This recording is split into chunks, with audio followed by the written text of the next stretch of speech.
as the new system, which is not democratic. And I've explained that so many times, that the big think tanks that work for the United Nations, like the Club of Rome, has said that democracy was really in the way of what they called progress, which means their plan. That's what they mean by progress. Anyway, we are really going into, we're already in a totalitarian regime. We have been for a long time. It's just that the media didn't announce it to us in such a manner. And only a few people really in the world, for the last 50 odd years or more, have been aware, those, and I should say outside of those who are actually doing it, only a few people have been aware of what was really happening.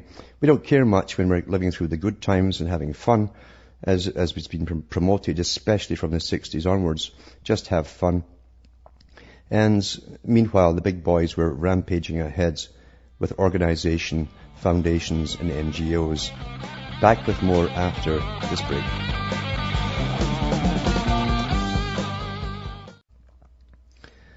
Now, I've talked before too of how pre-pubertal sexual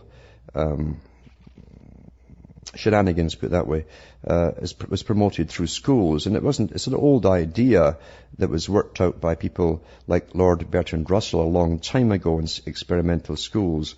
The idea being, if they could encourage really obsessive, you might say, obsessive thoughts of sex before puberty, and help and actually encourage them to engage in these acts, then the more partners they have, the less chance they would have of mating for life with anyone or having children. They don't want children being born, you see. That's always been a part of it. Now here's an article here. I've read so many in the past, I've lost count. It's the school systems, which it's their job to do this and promote this stuff, do it again. And it's Mail Online. Parents' anger after a class of 7-year-olds is shown graphic sex cartoon at school. 5th of March, a mother has taken her 7-year-old daughter out of school, 7 years old, after she was made to watch a cartoon showing a couple chasing each other around a bed and having sex. 7 and 8-year-old pupils watched the controversial Channel 4 sex education DVD, Living and Growing, at their village primary school. A voice-over on the DVD describes the sex as exciting. Lisa Bullivant from Legburn, Lincolnshire, was so upset with the graphic content, she took her daughter out of East World Primary School and placed her with another school. Mr. Bullivant said the cartoon was very graphic. My daughter was frightened, and children have unfortunately been copying what they have seen. Exactly. Of course they do. That's what it's all for. Why do you think there's way more of it going on? Why do you think much music shows nothing but sex, sex, sex, sex, sex? Just do it. And little children emulate. Back with more after this break. Hi folks, I am Alan Watt and we're cutting through the matrix.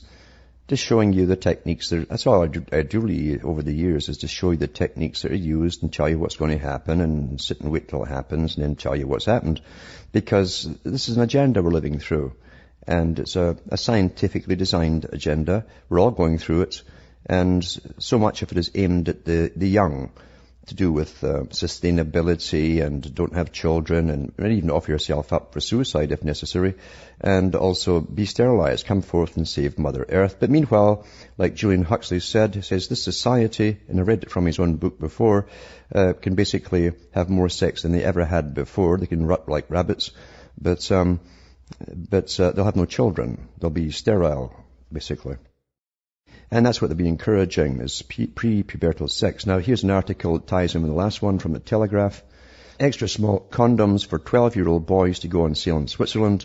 It's going to be all over Europe too. They're moving out from there. It says March the 3rd. Called the Hot Shot, the condom has been produced after government research showed 12 to 14-year-olds did not use sufficient protection when having sex. Well, you wonder why they're all doing it. I don't know where your heads have been if you ask that question. If you've watched television or movies at all over the years, and watched it getting worse and worse, plus as I say, the much music that's everywhere in the videos, that's all it's about, is sex, sex, sex. Listen to the words if you can understand them. And what they call music now. It says a study conducted on behalf of the Federal Commission for Children and Youth interviewed 1,480 people aged 10 years old to 20. And then it goes in, there's a whole list of links here showing you pregnancy rates are skyrocketing and yada, yada, yada in the younger age groups. Then it says it showed more 12 to 14-year-olds were having sex in comparison with the 1990s. So these studies you see really show those at the top that their plan is working. That's what it's really for. It's not for me to complain about. It's to show you that their plans are actually working. Now 12-year-olds are having more sex in comparison with the 1990s. And of course, we're having more in the 1990s and 1980s and etc., etc. The hotshot condoms, which cost £4.70 for a pack of 6, have been created by Lambrecht AG, a leading condom manufacturer in Switzerland. And they're also moving out into Britain and elsewhere, where they've got, I think Britain's got the highest very young teen pregnancy rates in the whole of Europe. So, when you destroy the cultures and all the rest of it, you have no morals to stand by, and then you replace them, as I say, with the new values, and it's the values of the state, exactly again, like Huxley said they would be. The state would give them their values. These are the new values, and when they're not bonding to anybody, lots of acquaintances you might say, but no bonding, then no one stands up for anyone else when the big boys come for you. That's really what it's about too. H.G. Wells said they'd have to do that back in the 1920s. When government can talk directly down to you with no interference from groups or even family standing around you, then you will do what you're told. You will obey. And now there's Sean from Utah. Hi. Yes. Oh, yeah, I just wanted to call and mention the fact that I'd called a couple of weeks ago and mentioned the whole you were talking about the abortion thing, and I'd made the comment that they have the pill that allows you to take it used to be the day after pill, and now it's the 5-day after pill. That's right, yeah. And I made the point that if they have this ability to to produce a 5-day after pill, then they would probably have the ability to do the same pill to make your hormones shut down completely. Yeah. And I didn't have the internet for so long, and so I hadn't been catching up with your show. But so I didn't mean to get off topic there, but people need to realize that fact that it's never about. They talk about abstinence, but it's people are really confused about that, and it sounded like I misrepresented my point. I know what you mean, though.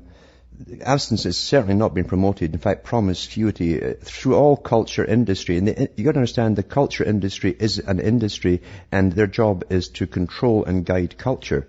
Actors in Hollywood actually often refer to themselves amongst themselves as the culture creators. And they'll say in major speeches, we are the cultural leaders. So they give us all the porno stuff. Really, a lot of movies today, it's just violence and sex, especially the stuff for the youth. And again, the music, again, is part of the culture industry, and that's all they show. But as I say, as Julian Huxley said, the head of the UNESCO, first CEO of UNESCO, he said, we'll be able to get the children basically very promiscuous, but they'll have no offspring, so that's okay. And they won't bond for any length of time with any particular partner. So in other words, they want a society where we're all on our own.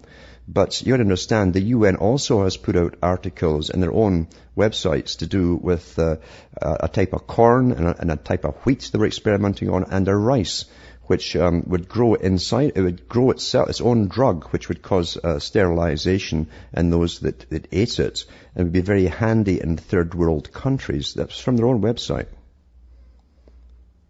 So you're under total attack here, because it's an agenda. These guys don't sit with a department on population control, which means depopulation, without actually putting it into action. And from the very foundation of these characters, going back even to the Fabian Society, which is heavily involved in them, they talk to them about ways to kill off the people humanely. In other words, in ignorance. As long as it happens and you're ignorant of the causes, then they haven't done too much damage to you psychically. Your mental abilities are still okay. So they can't fulfill their quotas without killing us off with cancers, sterilizing us and all the rest of it, because they don't ask for volunteers. They just go ahead and they actually do it. That's a hard hurdle for people to cross. They can't believe this. But hey, these are the same characters that are having wars across the planet and have killed millions already. What makes you think that we're any different back home? Yeah, I agree. I think that's the point I wanted to make, is that look at the culture, look at everything that is promoted, is the total opposite of, it's just not normal. So. Everything that's promoted is to bring in a degenerate society where the old culture that was cohesive and made you stand up for each other is destroyed. That's the purpose of it. And it's worked very, very well. Yeah. I'm glad you bring these things up, Alan, and thanks for all your hard work. Well, thanks for calling. You take care. Yep.